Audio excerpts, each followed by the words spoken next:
আপনার এই ছোট্ট অবুজ ছেলেটাই আগামী দিনের শায়েখ আহমদুল্লাহ হবে।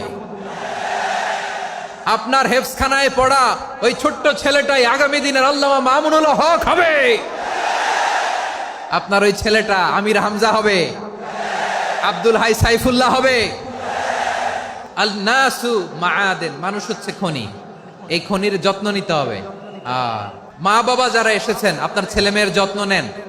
আপনার ছেলের মধ্যে যে কি পটেনশিয়াল আপনি জানেন না। আপনার এই ছোট্ট অবুজ ছেলেটাই আগামী দিনের শায়েখ আহমদুল্লাহ হবে। আপনার হেফজখানায় পড়া ওই ছোট্ট ছেলেটাই আগামী দিনের আল্লামা মামুনুল হক হবে।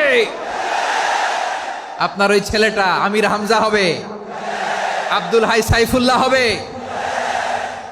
এভাবে বড় বড় আলেম হবে, তারা যুগ শ্রেষ্ঠ আলেম হবে। সেই একদিন এই বাংলাদেশের পার্লামেন্টে যে বক্তব্য দিয়ে যশোরের পক্ষে কথা বলবে।